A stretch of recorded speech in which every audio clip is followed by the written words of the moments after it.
Hi, I'm Mandy Medley. I'm one of the worker owners here at Pilsen Community Books, which is a worker co-op and independent bookstore in the beloved Pilsen neighborhood of Chicago. And I am so excited and so honored to welcome you here tonight for a very special event with one of our very favorite Chicago authors and dads, Alex Higley, and one of our very favorite authors of all time and in Brooklyn, and one of our favorite sweatshirt models, Alex McElroy, in celebration of Alex's new book, The ATMOSPHERIANS. A few notes about how this evening will go. First, I'll introduce both of our guests, and then Alex McElroy will do a lovely reading for us, and then both Alexes will be in conversation. And then there'll be time for a short Q&A at the end. So if you have any questions at all during the event, feel free to just pop them in the chat, and I'll make sure that they get communicated at the right time. Also, if the internet cuts out here in Pilsen and the stream's interrupted, just go to our YouTube channel and we'll continue streaming as soon as possible. Just happens sometimes.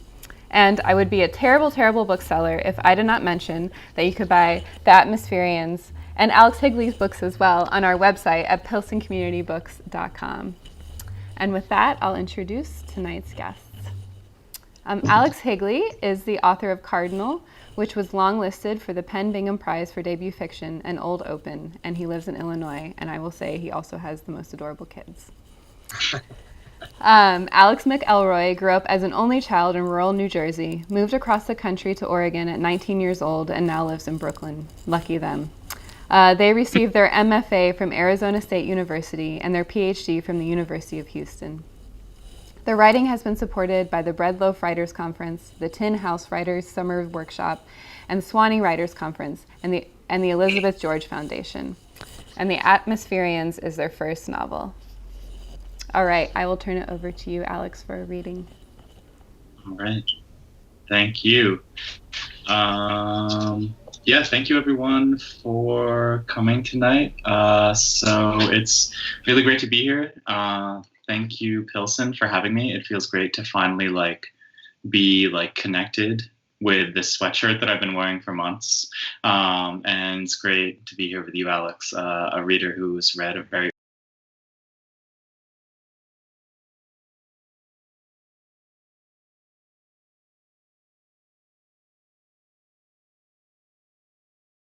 explanatory. But you're going to, at one point, hear the word abandon, and that does not mean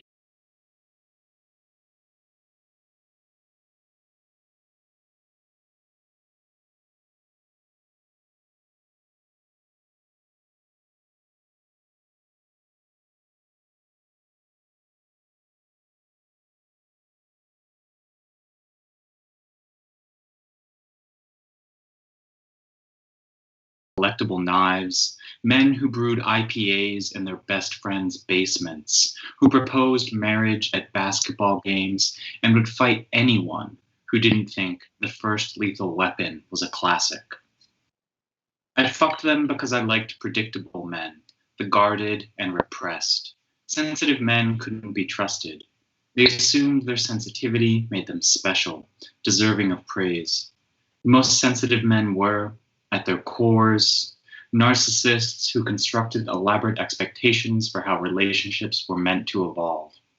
When those expectations weren't met, the facade of sensitivity deteriorated into a petulant rage. What I knew about sensitive men, I learned from Blake Days. I met him after a fundraiser for Click, an organization that paired underprivileged children with digital cameras. Cassandra brought me as her +1. This was months before my appearance on Wake Up America, 6 months after Lucas DeVry's death. Cassandra's meditation practice wasn't any more popular than Abandon. She had 3,000 fewer followers, in fact. But she knew powerful people in powerful places who threw powerful parties to honor their power.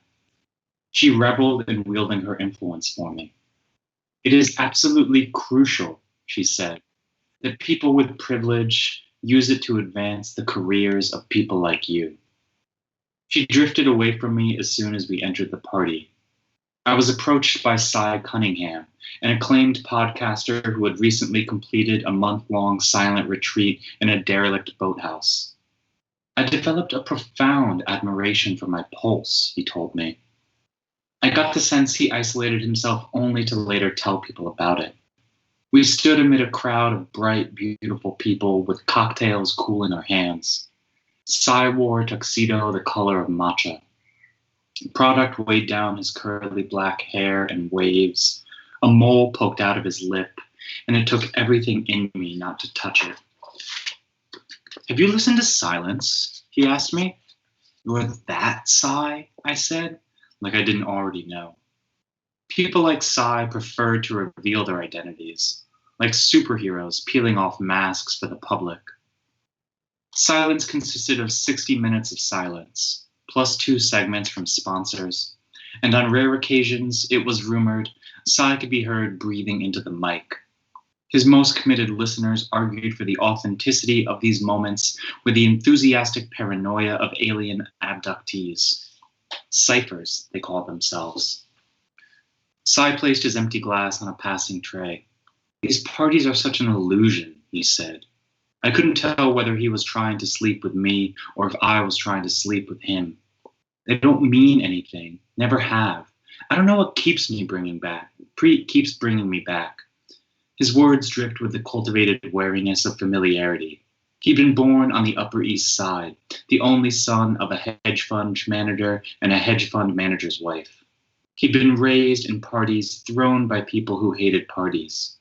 His indifference was a brand on his back, proof he belonged among those who spoke the language of strategic confessions and origin stories.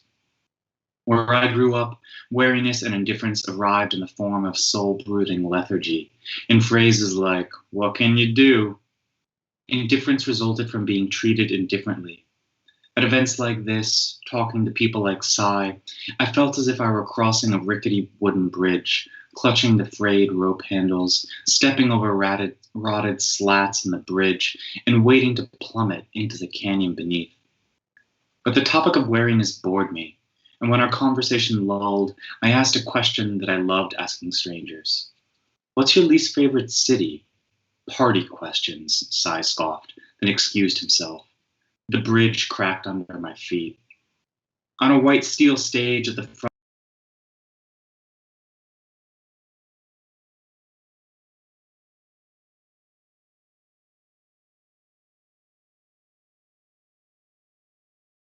was as stiff as a telephone pole. I'm Blake Days, he said, and I have one question for everyone here. What have you done for love today?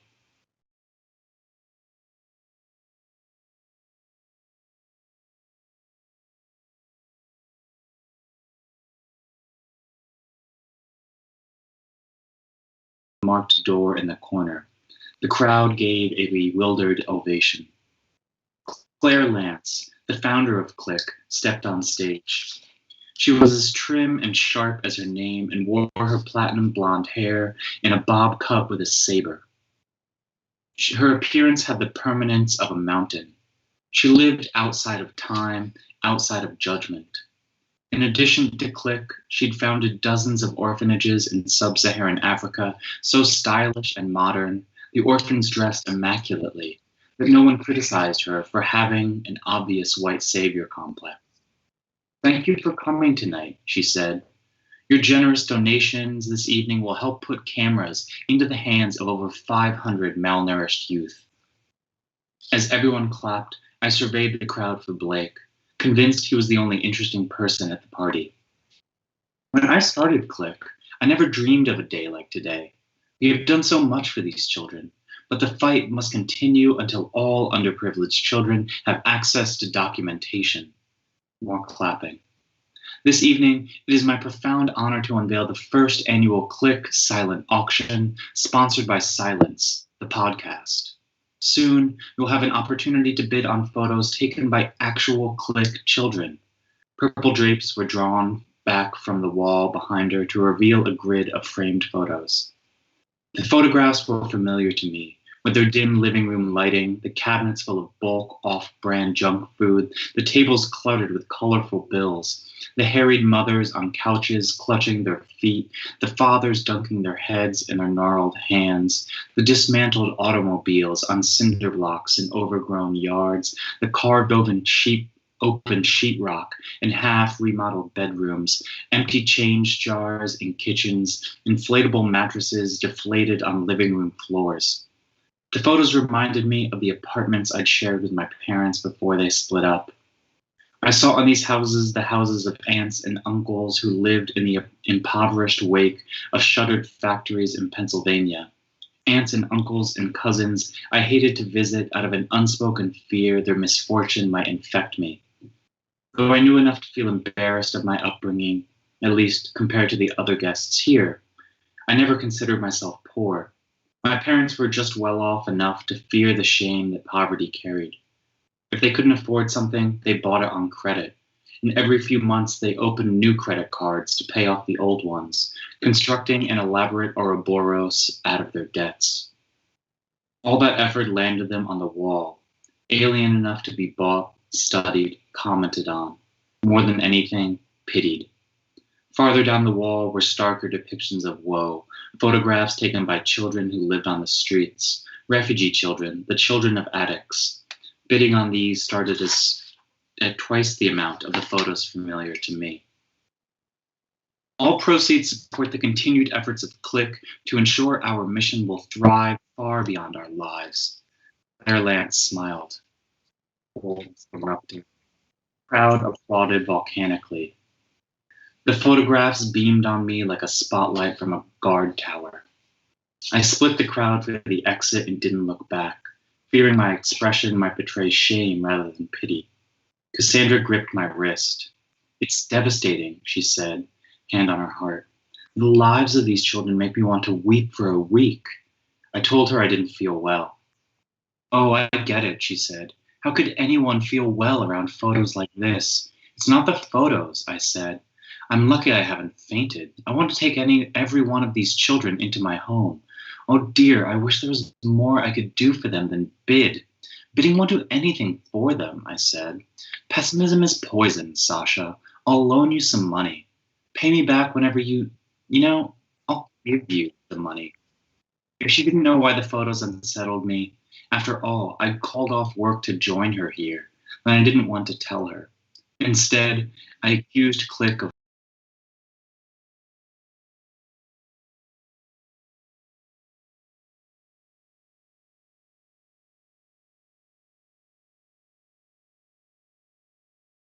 restless, she said. "I can't participate in this," I said. She reluctantly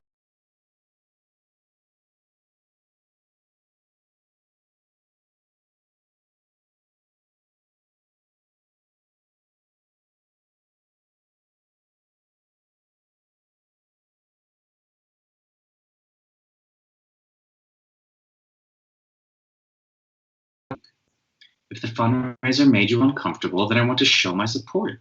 She draped her hands over my shoulders, leaned close, clouding me in the scent of mint and lavender. "I say this because I love you, Sasha. Your intensity can be very off-putting. People just feel it. Cy Cunningham told me about you. He mentioned my name.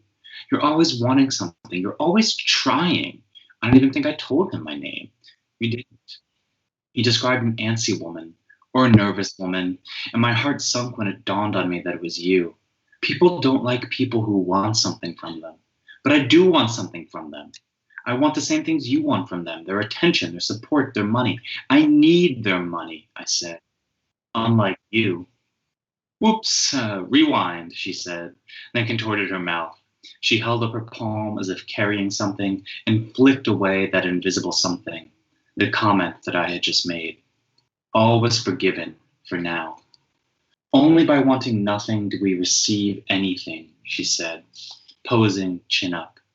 A red sedan pulled up. The passenger window buzzed down. "Cassandra Hansen," said the driver. She slipped into the back seat. Traffic swallowed the car. I paced in front of the venue entrance, agonizing over her comments about my intensity. Soon, the same red car paused at the curb. Cassandra stepped out. "Did you forget something?" I asked. "The rest of my evening," she said, and waved over her shoulder as she entered the building. "Can I bum a cigarette?" someone behind me asked. "Do I look like I smoke?" I shouted, before I saw who'd spoken. Blake Days stood at my back, guitar slung on his shoulder. That's a relief, he said. My grandmother, she died of lung cancer. Mine too, I said. I shouldn't have shouted. Smoking is so disrespectful, he said. Everyone gets so mad about man spreading, but smoking is magnitudes worse. It's air spreading, spreading your air into other people's air without their permission. Give me a man spreader over an air spreader any day. Absolutely, I said. Something about him made me want to agree with whatever he said. You know, I saw you from the stage while I was performing. You have such an arresting presence. I could barely concentrate. I apologized. Never apologize. If this is going to work, you have to promise me to never apologize. If what is going to work? He paused. Do you promise? I promised. Good. Now let's get off the street. I know a great place nearby. I don't normally drink, I said. You don't drink or you don't drink in public. I smiled. This place is always empty, he said. No one will ever know. Normally, I resisted pickup attempts like Blake's, with their mix of presumption and force, but the click photos and Cassandra's advice had made me pliable. He brought me to an underground dive bar full of torn black booths that smelled like acetone. Blake Bear, the bartender growled when we entered. Get a beer, Blake told me. Henry's the worst bartender in this city. He can barely scoop ice into a glass. Quit hauling around that stupid guitar, Henry said. To me, he said, I'm guessing he hasn't sung to you yet if you're still here. He's no musician. His voice sounds like a car on fire. I heard him perform earlier, I said. He was wonderful. Blake pointed his thumb at me. See? That's the problem with Blake, the bartender said. He's lovable. Worst part about him, it conceals all his glaring and dangerous flaws. Oh, Henry, how I should have listened to you. Blake flipped him off, then leaned over the bar for a backslapping hug. The bartender's warning only endeared me to Blake. After a night among grifters at Click, I was happy to observe their intimate derision. Something tells me you're both awful, I said. Right on the money, said Henry. This one's very perceptive. Over stiff whiskey sodas, parked at the bar's darkest booth, Blake unloaded his life on me like dirt into a grave. He told me about his unwed hippie parents and his twin older sisters and the freight train that passed behind his childhood home in rural Wisconsin. He used to sit on his roof watching the train pass, imagining himself riding it into a larger, exciting world, where he could be who he wanted to be. It was the cheesiest thing I ever fell for. It was my turn to spill. I told him about feeling mortified by the photos at Click. I'm never working for them ever again, he said, in solidarity with you. You barely know me, I said. It occurred to me he hadn't even asked my name yet. That's because names are chains to the people we aren't, he said. I wish I could throw Blake Days in the river.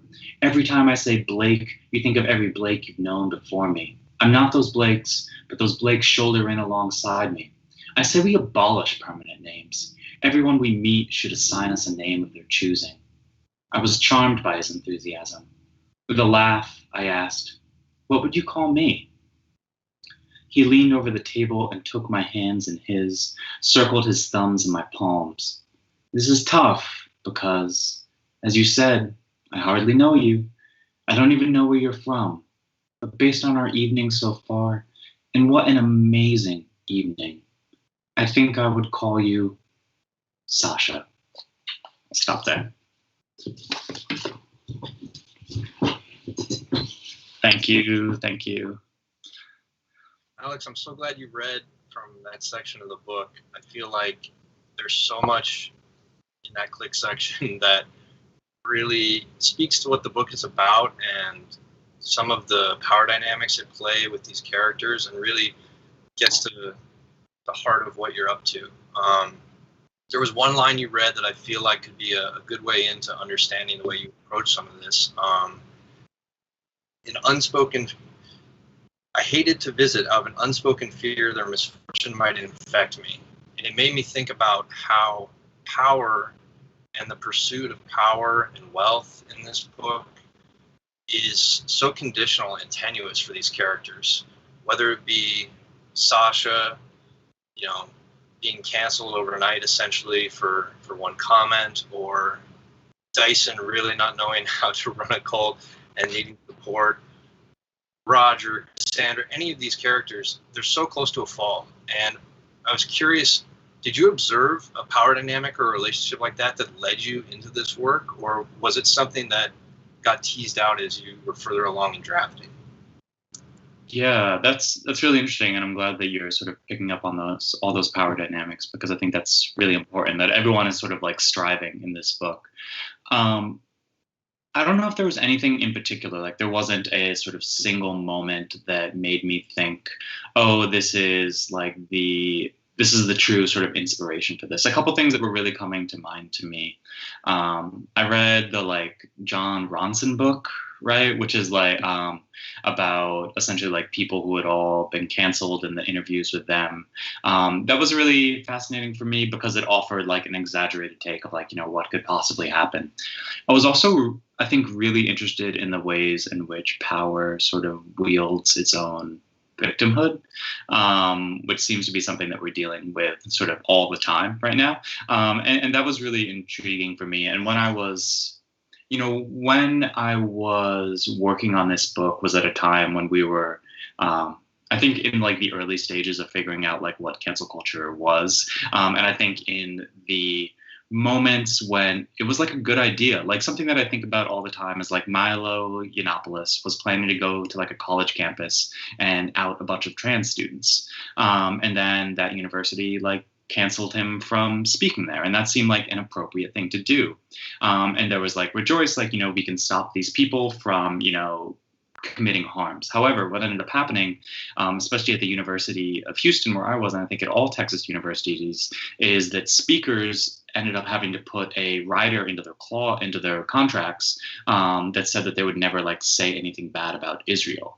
And this became like a way to like prevent Angela Davis from speaking at the University of Houston if like her money could be revoked at any time if she were to like say something. And that was like a full like Texas state law. I didn't follow the legislation as like closely as I should. I think it was the type of thing where like I heard the idea, and I think like it's a real sort of fiction writer's thing to like hear an idea and then just sort of make it your own. I was just really fascinated by the ways in which these things that can start out as good ideas can be sort of co-opted by power, and how like the structure will use what is like a fundamentally sound idea, like preventing someone from causing harm, and use the language of that to cause further harm to marginalized people. That makes sense. I was so curious if there was a particular situation you had observed or not, and it sounds like obviously it was so much in the air at the time when you were drafting this that it was kind of, you probably didn't have to search for anything specific because it was so, and still it's pervasive. What's interesting about a lot of these characters too is Cassandra, Sasha, obviously, who were with the whole way. Roger has a legitimate business, but they all need scaffolding and they all need another person to support them, almost as if whether or not a fall is something they're expecting, it's something they're planning for subconsciously. And I think it's really amazing because it causes the reader to look at some of the more ancillary characters who are not as striving, maybe someone like Dyson's father, and think about, well, there's a fall there too. And really, none of these characters get out without either coming very, very close to a very public fall, or us as the reader actually get to see the entire descent. I thought that was pretty wild.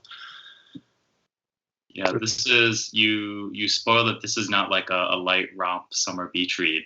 I was in the like a doctor waiting room the other day, and there was like a very popular novelist there talking about like how happy their characters ended up being at the end of the book, and I was like, I should borrow from that, like, and people can get what they get. But I think that that's really interesting. Yeah, I mean, I think all these characters, the ways in which sort of like, I mean, what you're describing seems to me almost like a codependency type thing. And someone like Roger is someone who, like, what Roger is leaning on is a sort of like, he's leaning on like the fear and racism of like aged white investors, right? And like that, and he's leaning on a sort of like a really flawed structure in the same way that maybe someone like Cassandra or Sasha might not have the same sort of access to something like that. Like Roger has been far more successful, but that success has also boxed him in a way that I think is maybe replicated more with Sasha as the novel goes on. Alex, you said this isn't a beach read, and I have to agree, but I will say one thing. Britt Daly thinks differently? 20? No. Yeah, so, sorry. Well, it's so interesting, I think, about this book, just on sentence by sentence, page by page structure level, as if you were maybe going to hand to someone as, this is a beach read, this is a whatever read, and hand it to them. Your sentences, your writing is so full, and yet I think the structure, especially early on in this book, it flies, and a lot of the ends of the chapters are very sharp and like have hooks in them that propel you, and it almost cuts against the nature of the sentences in an amazing way, because the reader with this book is given the broad outlines of the early 2/3 pretty early on. The details you're reading for, and yet those details are then filled in by these immaculate sentences, these very full, detailed, beautiful sentences. And I think that combination is one that I'm always looking for personally as a reader. Excellent sentences within a structure that's going to move. And I was wondering, was that structure something you had early on, or is it something that you really worked at in revision to get the book flying the way it does? Yeah, I mean, I think that definitely took a lot of work over the course of like many years, and over the course of like,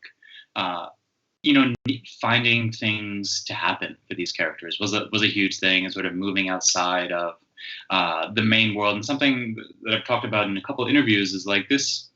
In a lot of ways, this was an extremely difficult book to write because it mostly takes place in one spot, right? And that is a real that is extremely difficult to contend with, just as a narrative arc, how books that take place in one spot are normally 105 pages long, a Beckett novel or something like that. So doing something, trying to extend that out a little bit, meant sort of having to move into the past and having to do things structurally with chapters. And I'm not sure if you're going to talk about this later, but one of the things that I did was just thinking about different textures, different styles of chapters, ones that sort of moved outside of traditional narrative, as ways to try to create variation to a text where there might not be much variation in setting or in character, right? Just try to get to new modes of variation. I was also, something I think about a lot is I took a class in my PhD with the writer Matt Johnson, and in that class, it was like a sci-fi class, and Matt told us, y'all are going to read a lot of sci-fi because you are literary writers and you can't really help yourselves. You're stuck being literary writers, and no matter what you do, you're going to write literary sentences and think in literary characters. But if you start to steal things from sci-fi novels, you'll create some strange hybrid.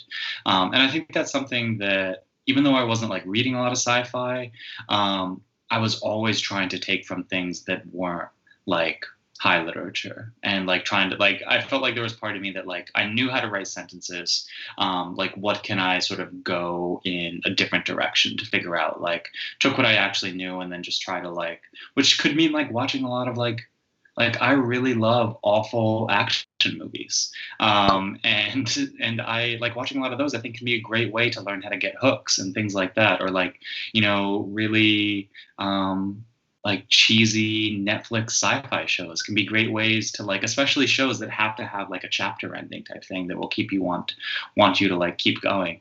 And I think one of the lessons that I was just trying to play with all the time is always try to, whenever I ended a chapter on a question, is go in a different direction.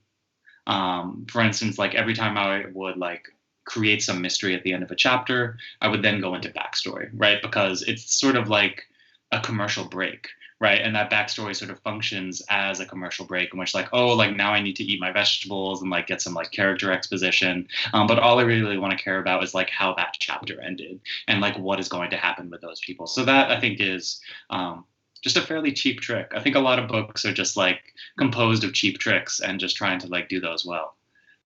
Maybe so, but I will tell you that really allows your particular writing to shine. As far as I think the section that really stopped me the most in the entire book was the second section when you go into the first extended backstory on Dyson's family. It's a little bit more of Dyson's home life. It's like the first extended like dive into Dyson's world after we're kind of getting a little bit of an overview of the story. And that's where you just shine, because we're getting granular detail of this home that is kind of falling apart around him. This family is falling apart around Dyson. And as a reader, we are given so much more love for this character, just a willingness to really be with Dyson through so much bullshit and what he puts us through. But that kind of disjunction between that sharp question ending and then back into backstory, I think that really is where the book shines. And so it may be cheap, but it's a trick that works. I loved it. I love that technique. Yeah, it's reminding me. I'm trying to think. I'm always forgetting her name. She's a poet and a translator. She's translated, and she came out with a novel. I think she's written 2 novels now. I feel like Mandy has to know. But she talks about. I think with her first novel, she talked about that it was like she compared it to a clothesline, and she said that. There would be like the clothesline, which is like your plot.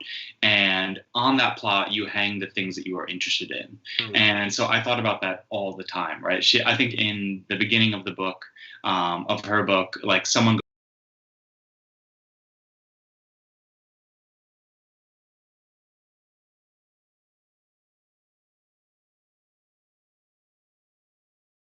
This is Your Face Tomorrow is also another really great example of that like I go in there thinking like, oh, like this is a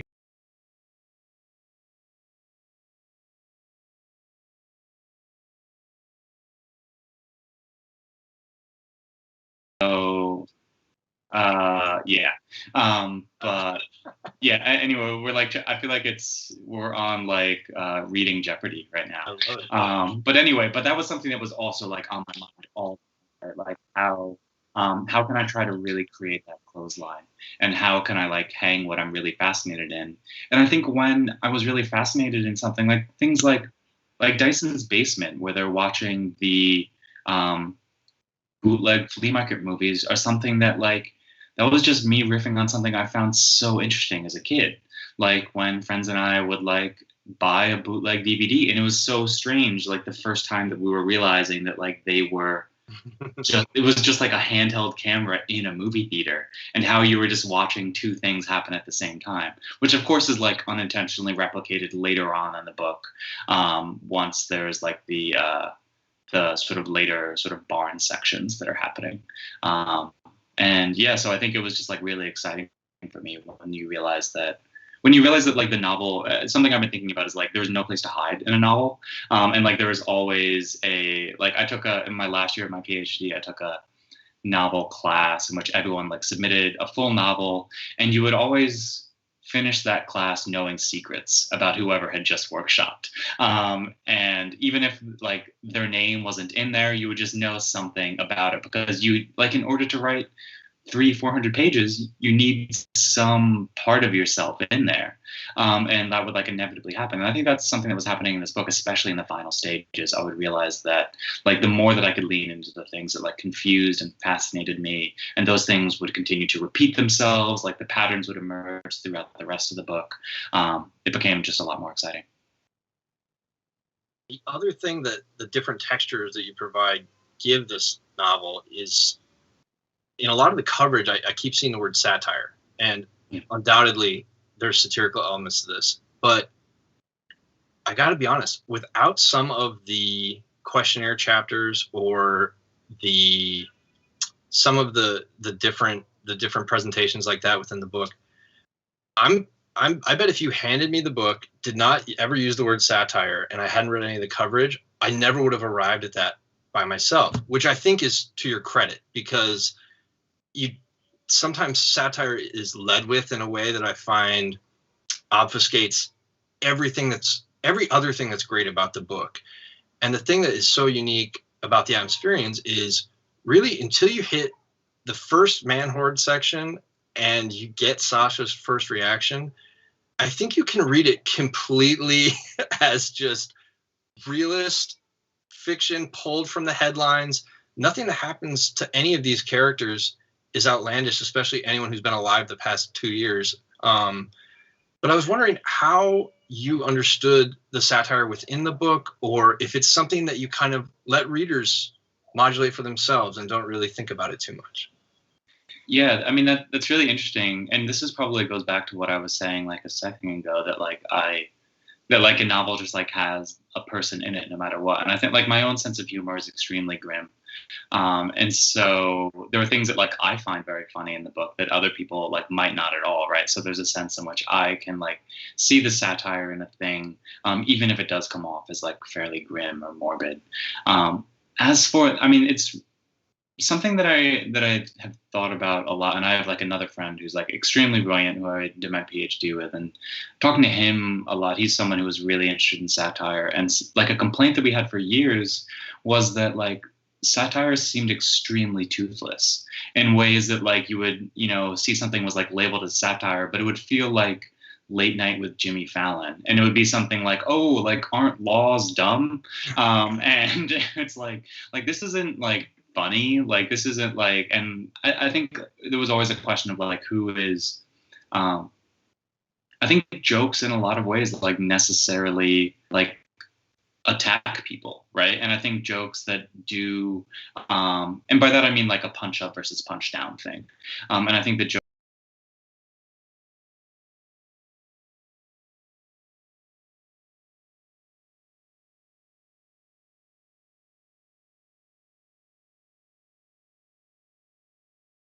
I always find like really I think that drives so much of what I like want to think about, right? And that I think is like me.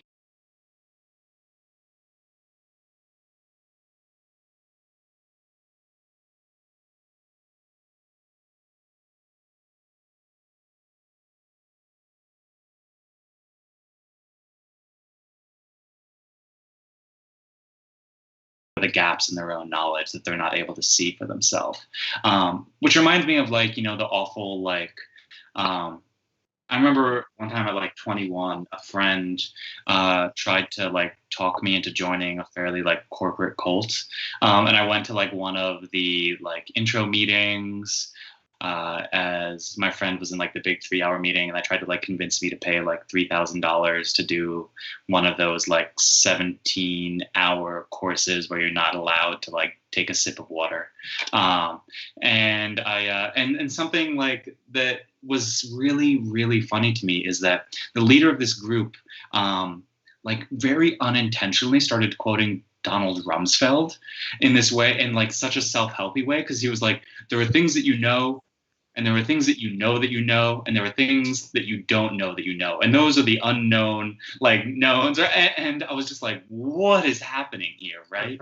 And so, and what's so fascinating about that is like his unknown knowns or unknown, I could never follow it. There was like a pie chart as well, but he was like unintentionally like quoting a war criminal as he was trying to hype us up to like pay $3,000 so we could like work out our issues with our moms. And so it was like very, I think those like, and that was like long before like the Trump era, right? Like I think America is just a country that is so desperate for answers because we don't have time to figure out what the truth is. Like we're overworked and under healthcared. And so we're like, I could use a good answer. And someone who's willing to offer that to us normally sounds, I feel like I'm very off track from your question, but I think satire is so connected with all of that, right? Like an inability to understand one's own like fragile absurdity really, really interests me. And I think like I just fundamentally think of my own existence as absurd. Like and so so I think it's fairly easy for me to like, I feel like there are like the real divide is like whether or not you think your life is like absurd or not, or like whether you take yourself seriously or not. So, yeah. That makes complete sense to me. I mean, especially if you think about countries being one where majority of people do not have time to figure out the truth. It explains the striving, and it explains the constant pursuit of something, because if you keep running at something, you don't have to really figure out where you are or what you believe. And I think that's completely relevant to the book. So yeah, no, I'm glad you said it. Because this is your first novel, although you did publish the wonderful Daddy issues, which I have to shout out. Thank you. I was wondering if there was what the revision process was like. Was this something that you worked with for years with an agent and then also with an editor? Did you have it pretty clean when it arrived with your editor, or because this was your first time going through this process in a big way, what was that like for you? If you could just kind of bring us into that. Yeah, so it took I would say probably about 5 years ago I started this book. Something that was sort of eerie about this book is that it definitely really began in the characters of Sasha and Dyson, and the earliest sort of iterations of this book were just conversations between the two of them. I even in 2015 published a story with Catapult that features these same characters in a very different situation and told through the perspective of Dyson. But it always seemed like there was more to say. And so I was continually fascinated by these characters and what they were doing. So that drove me to continue expanding this world. I also think that I'm probably fairly similar to Zadie Smith talks about the differences between novelists. There's the macro planner and the micromanager. And the micromanager, she calls it the first 20 pages are a packed tuna can where you just work on those for 2 or 3 years. And then once you perfect those, the rest of the book just sort of slips out, right? And I feel pretty similar to that. I worked on the first 50 pages of this book for a while and kept being I actually got my agent before I had a finished book, so I would constantly be bugging her and be hey, do you want to read these first 50 pages? And she'd be not really, and the nicest way possible. And something that she said that I think is very spot on is that she would say, I can't unread your novel, which is and Alex, you read an early draft of this novel, so that's probably what you were feeling as you read this later final draft, is the ghost of that early book remains no matter what you do, right? Even if there were fundamental changes, it's still there. And especially for someone who is trying to sell the book, I think it can be really difficult. So she waited until I had a full draft, and once I had a full draft, I sent it to her. She's very much a big picture person, and she would give me a few line edits here and there, but for the most part, we would just talk on the phone for a couple hours about sort of what my vision was for the book, and then we'd move forward. As for getting it ready, I remember I had sent her a version, and then I was working on it. I sent her a version, and then I went and saw Parasite, and then I left Parasite and got an email from her that just said, this is the one we're sending out. And I just remember being in a lobby in the upstairs theater portion of Hollywood Theater in Portland, in Oregon, just reading this email as people were just sort of rolling past me, and I was freaking out and taking screen caps and sending it to friends. And then we spent another couple months just sort of perfecting things, figuring out sort of how we would go out with the book. And also, weirdly enough, I don't want to give too much of the book away, but there's a final section that is a little bit different from the rest of the novel. And before we went on submission, I overthought it, and I was I need to cut this final section. This isn't gonna work. This is too many things are happening. And then so we sent out the book, and it sold. And my first long conversation with my editor, Rakesh, was something's missing from this book. And I was oh, funny you should say that. And I sent him the final 40 pages that I just cut, and he was yeah, this is it. He's this is it. He's well, this needs to go back in the book. And that I think was really amazing, and something that I think just the intuition that he was able to have that something was wrong, and also that that a little bit more needed to be said, and then the willingness to go with a fairly strange ending for this book compared to how it is for the first about 240 pages, I think was really exciting for me. just because I'm really drawn to books that do weird things. It's a hard cut in the book, and it's funny. I don't know if you remember, but that section's my absolute favorite when I read an early draft of the novel, and I was so excited because I was like, oh man, I don't know if this is going to be in the book, because I think it sits in a much different place now, and it was so exciting to hit that and find, like you said, the ghost of what was there before, because you're right, you really can't unread a book. It's kind of amazing how much sticks with you even after years pass and you're reading it on a Word document. I love hearing stories about just revision processes and how much work went in with various people early on, because I think a lot of times if there's writers listening right now who are either in an early stage of working on a book or maybe looking for an agent, that part is kind of hidden to a lot of people, and they don't have a sense of how much goes in before this thing even gets submitted, and then how much more work was done potentially after getting purchased. So thanks for sharing that. I wanted to know if either while you were drafting or maybe while you were just thinking about final touches while you were working with your editor, were there touchstone books that you felt either helped you on a sentence level or maybe even just a sensibility that helped you while drafting or in revision, Alex? Yeah, I mean, to quote Zadie, I taught that Zadie Smith essay like a few months ago, so it's very much on my mind. I think That Crafty Feeling is the name of it.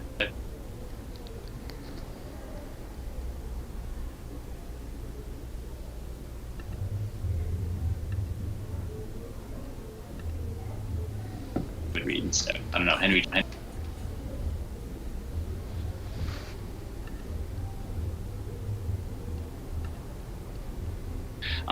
To sort of influence my book. I will say, of the ones that I think were really the lodestars and the guiding books for me, there were a couple of them. One, Alexander Kleeman's You Too Can Have a Body Like Mine was really important. Just, I think, in how smart that book is and how it's able to create like a really subtle critique of the wellness industry. I really loved Catherine Lacey's The Answers, and I was really fortunate. I saw Catherine at an AWP in like 2018 when I was in the middle of this draft, right after The Answers came out, and I just read it, and I really admired just the way that her book moved from between different perspectives and between different characters, and how it held up it was able to hold those different voices and selves inside of one book. And I just asked her a lot about that, about sort of what led her to that structure, and she explained it to me, said how she remembered doing about it, and so I returned to The Answers a lot. Donald Barthelme's The Dead Father was something that was really important, and even thinking about the section like 12 Terrible Men, and thinking about the types of fathers, like how you can create a sort of like absurd rendering of something that can both be taken as like a joke and also like sort of serious, right? That almost like fairy tale-ish quality that Barthelme was always really good at. Other books, Helen DeWitt's Lightning Rods was really important. I think tonally, figuring out a book like that and what it looks like to deal with an extremely grim portrait in a way, and like with a tone that seems so like disparate from the actual content of the book, I think is something that like really fascinates me. And anything that that is able to create a divide between tone and content, and still create a unity between those two, I find works really well for me as a reader. So any sort of book like that, and probably tons more that I can't think of right now that I'm spacing on. But yeah, we're super important. Renata Adler as well, people like that. Glad you brought up Lightning Rods. That's definitely one I thought of. It's a favorite of mine, but if you were to describe someone what that book is like and then hand it to them and have them read sentences, they would be shocked. I think in some ways the atmosphere is the same way. When you describe what's actually happening, you know, summarize it, it's really not indicative of how it reads at all. I mean, there is a complete disparate quality of that. So absolutely, a lodestar for sure. Mandy, did we have any time left for a Q&A? Yeah, so we have a few questions here. One from the chat, which I think you Alex, you may have answered from the other way, but someone wants to know if there's anything that got cut from the book in revision that you really wanted to keep in but couldn't. And then I would also love to hear a little bit more about y'all's friendship as writers. I know, Alex, you read Alex's an earlier version of it, and I would love to hear like how y'all met and if you often share writing. And I would also love to hear, I know you both have things in the works, what they are. So there's 3. You feel free to answer or not answer any of those.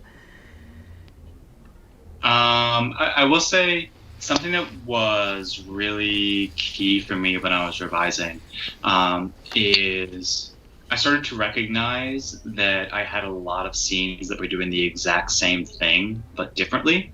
And that's something that took me like a really long time to realize. Like, I would, like chapters like 6, 7, and 8 were all like, Dyson does something, Sasha doesn't like it, Dyson fixes it, it seems okay. And then like Dyson, but chapter 7 is like, Dyson does a different thing, Sasha doesn't like it in a different way, and he fixes it in like a new way, and things seem okay. And I think I just got to a point where I'd be like, oh, these are all the same chapter. I just haven't decided what I would want him to do. And so I would just like found a way to collapse all of those into one. So I think it wasn't so much that I decided that like there were things that I really wish could have stayed. I think if anything, like my editor was constantly telling me to make this book weirder, which I was so grateful for, that I didn't, I was scared that like when you have like a big 5 press that they try to like, normalize everything. But my editor was like extremely great about like really leaning into the strangeness of my vision. Well, next, our relationship as writers.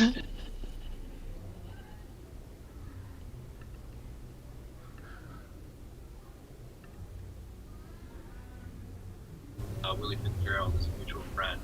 Yeah. I think the 3 of us probably just talking basketball, to be honest. A lot of No, I think that probably.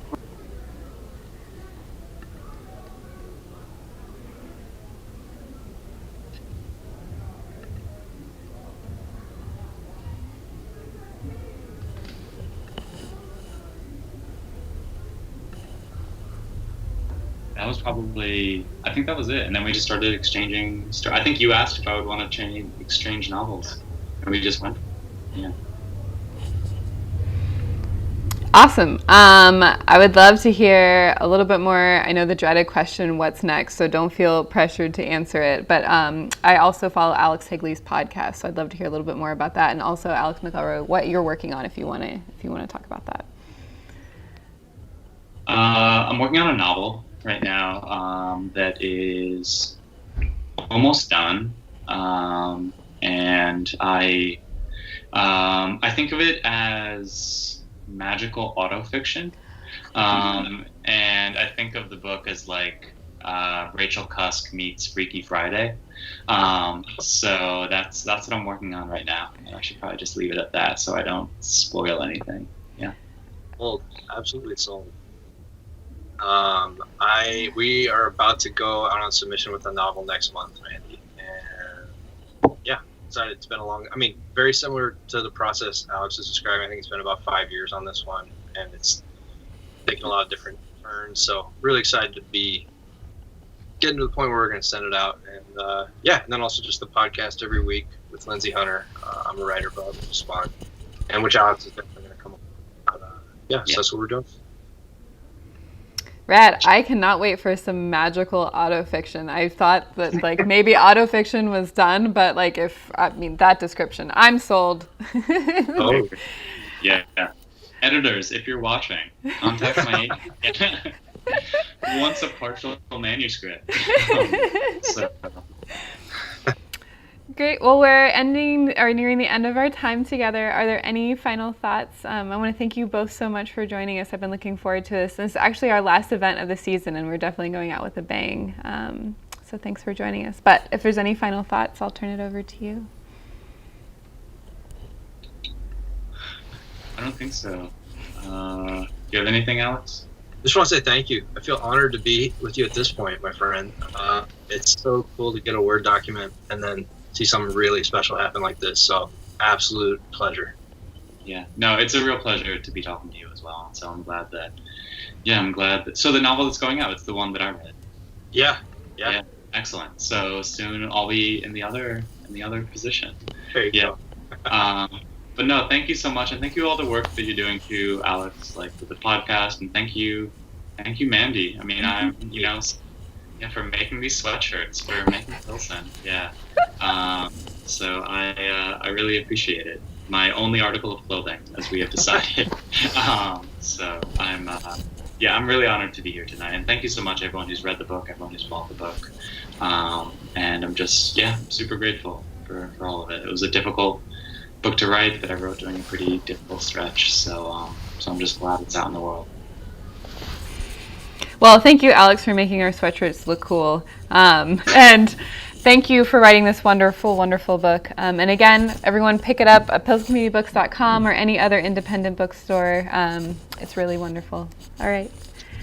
Thank you all, and I'll see you next time. Yeah, thank you. See you later.